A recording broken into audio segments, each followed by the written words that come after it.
Thank you to Tokyo Treat and Sakura-ko for sponsoring this video. Look at how the meat slices, how the oil sizzles, how the cheese bubbles. Monster Hunter World gets me so hungry every time I ready up for a hunt. Monster Hunter Wilds might dethrone it when it's released next year, but for now, World is still king of food animation and games. So throughout this video, while I show you guys the Monster Hunter Cookbook, I'm also going to be rating every single platter that you can eat in the canteen from Monster Hunter World.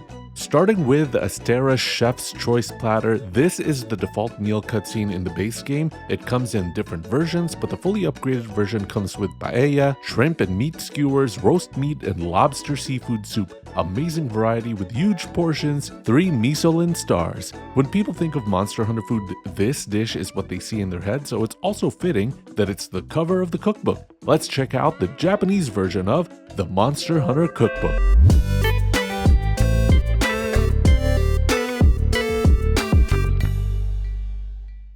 I've been wanting to do the Monster Hunter Cookbook for a long time. Whenever I think of video game food, I think of Monster Hunter. So naturally, this cookbook would be high up on my gaming food cookbook crossover wish list. The official Monster Hunter Cookbook came out in 2019, and I've been waiting years for them to eventually translate this book to English. With Monster Hunter Wilds coming out in a few months, I've pretty much lost all hope for an English translation for the book, and I thought I was never going to be able to do this video. Fortunately, one of my buddies came in the clutch and got me the Japanese version of the book as a gift after he happened to find it during his trip to Japan. So I'm very lucky to have this copy of the book, and finally I get to share it with you. Now I can't read Japanese, but surprisingly the Google Lens translator works pretty well. I'm sure it's not the best quality of translation, but it gives me a good enough idea of what's being communicated in the pages. And fortunately, I didn't have to translate too many things because this is a pretty short and lightweight cookbook. This cookbook contains 29 recipes, and it's pretty thin and very easy to breeze through. These recipes are inspired by the food and content from the base game, since this cookbook came out before the Iceborne DLC, so don't expect to see any Iceborne related stuff like the iconic Saliana Chef's Choice Platter with that hearty meat stew, cheesy baked gratin, sausages, cheese and bread, a feast perfect for the winter days of Iceborne. That rich stew will definitely warm your heart, especially knowing that Graham Youster's chef made it with love. 3 Michelin stars. The recipe steps themselves are very short and minimalistic. I was actually pretty surprised how easy and straightforward most of the dishes were. Compared to Western cookbooks, I found these instructions to be less detailed and more to the point.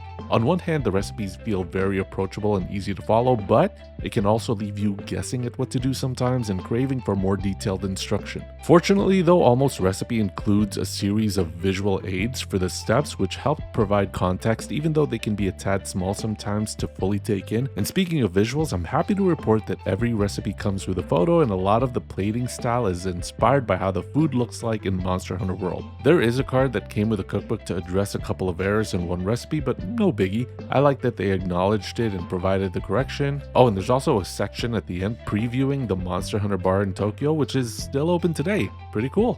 I wish I could fly all the way to Tokyo to try out all their food, but since I can't do that, I'll do the next best thing by bringing the flavors of Japan to me with these Tokyo Treat and Sakura-ko snack boxes.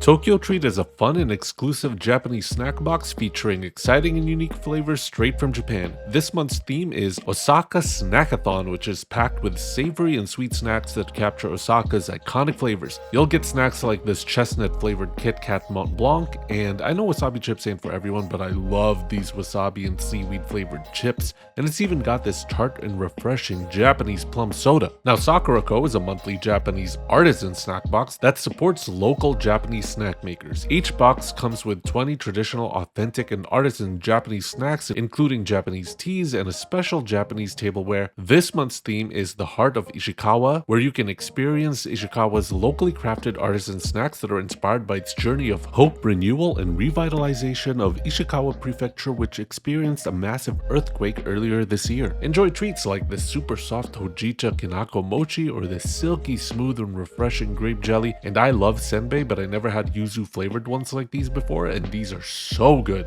Aside from the snacks, I also love how they come with booklets that tell you more about the origins of the snacks and fun facts about Japanese culture. If you want to come home to a tasty little surprise every month and experience Japan in the comfort of your own home, then check out these Tokyo Treat and Sakura-ko snack boxes.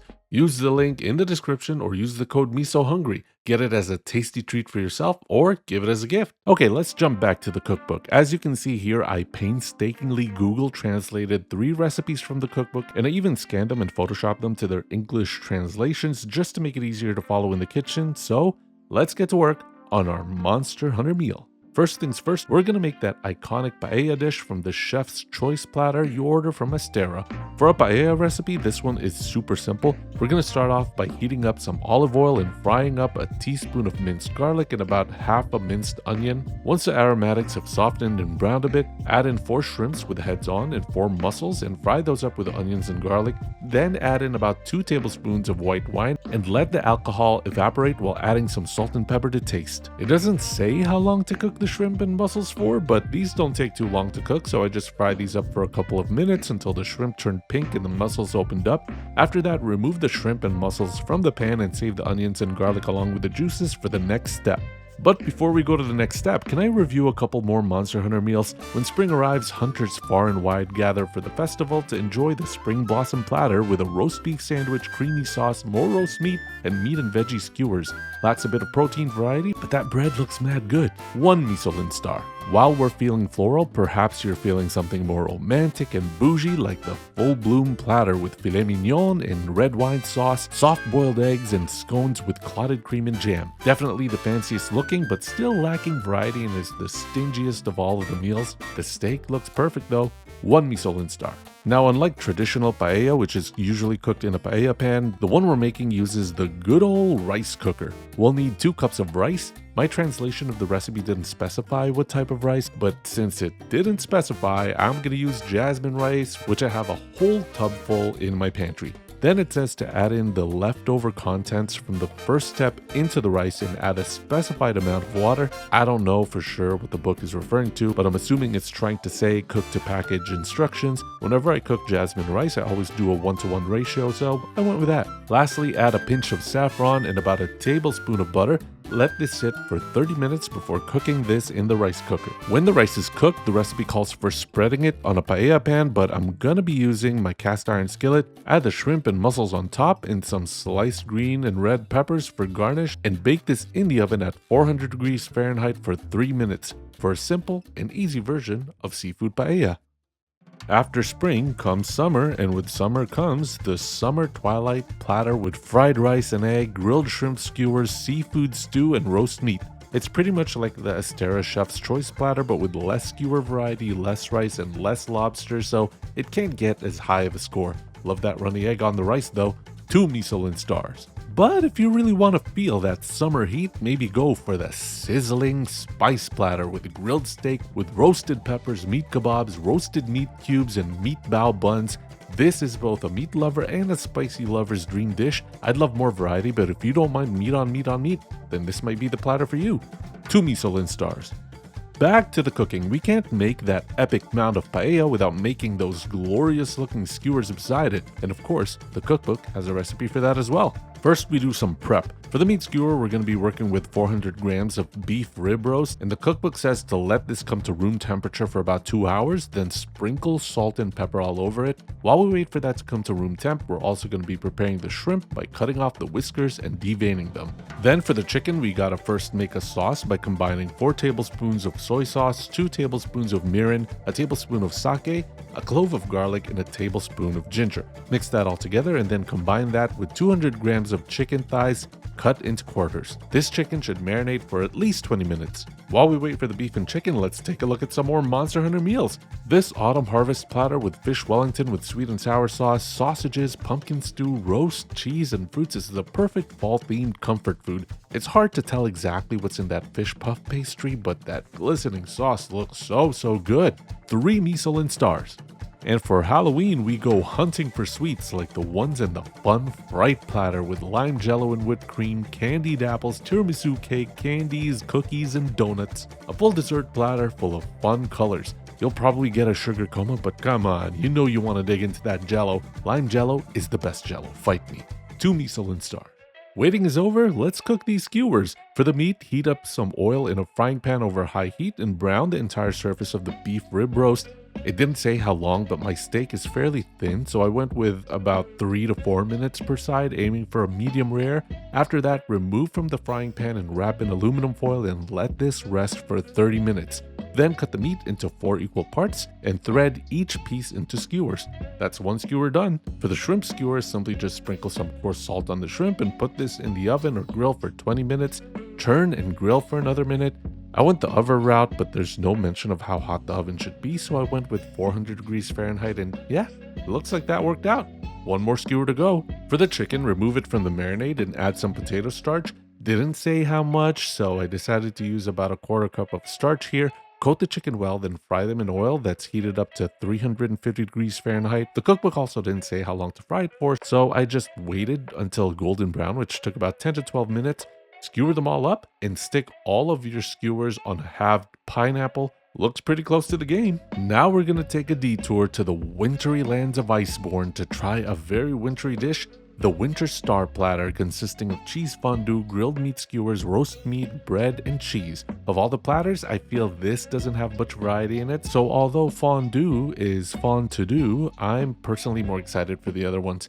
1 Michelin star. And with the start of a new year, why not celebrate Chinese New Year with a holiday joy platter with bao buns, spring rolls, Singaporean chili crab, xiaolong bao, shumai, braised pork belly with soy sauce eggs, an amazing variety of tasty top-tier dim sum and savory dishes that's sure to satisfy the hungriest of hunters. This one is my personal favorite, 3 Michelin stars. And to top off our meal, we're gonna need to stock up on some recovery potions so you don't get carded during the hunt, so let's go make some. The first thing the potion calls for is melon syrup, which was surprisingly hard to find. I didn't end up finding any, so I decided to make my own using Japanese melon soda. I just cooked them on the stovetop until it reduced to a syrupy consistency.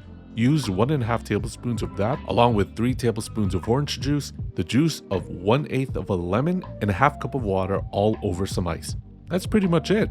You can also create a greater recovery potion variant by adding some honey and hot water, but I'm just going to go with the base recipe of ice cold potion. Now before we try out all the food, let's take a look at the last 2 meals from the game. Since I appreciate you making this far into the video, it's only appropriate we take a look at the appreciation platter with strawberry shortcake, feline cookies, marshmallow skewers dipped in chocolate, roast meat, and cream soup. Very nice mix of sweet and savory, but none of the individual dishes really stand out to me. 1 Michelin star. And the last Monster Hunter meal left is the ultimate seafood feast, the Grand Appreciation Platter. Look how juicy these giant lobsters are, and these oysters are almost as big as the lobster, which is unreal.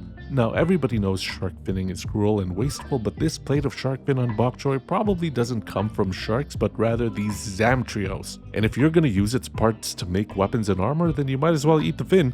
2 Michelin stars. So what do you guys think of the Monster Hunter meals? If you only had a chance to eat one of them, which would you pick? Let me know in the comments. Look at this feast, y'all. Hope it's as delicious as it looks. We're gonna start off with this paella. To be honest, kinda bland. This just tastes like rice pretty much. The onions and garlic with the juices of the shrimp and mussels and white wine wasn't enough to flavor the rice. I think just even adding salt to the recipe would have been a huge improvement, and instead of water, it would have been better with some stock, I think. I like that it was super easy with a rice cooker, but nothing beats cooking with a paella pan because I miss that crispy crust that forms at the bottom. The shrimp, mussels, and peppers were alright, but those garnishes weren't enough to add any meaningful flavor into the rice. But hey, even though it's not really like paella, it's still like rice, and I'm sure it's gonna go well with these skewers over here. But first I want a sip of this potion. Not bad, pretty color and very refreshing with light citrusy notes, but I don't really taste the melon. Maybe if I used actual melon syrup it would be more pronounced. I do have more of my soda syrup left over, so let's add a bit more. Okay, I'm getting more melon notes, but might as well go all the way and add it all in. Whoa, too sweet. Very melony now though. Let's get to these skewers. Gonna start off with the shrimp because I pretty much know what to expect here. Yep, tastes like shrimp, and shrimp is pretty good. Next, the fried chicken.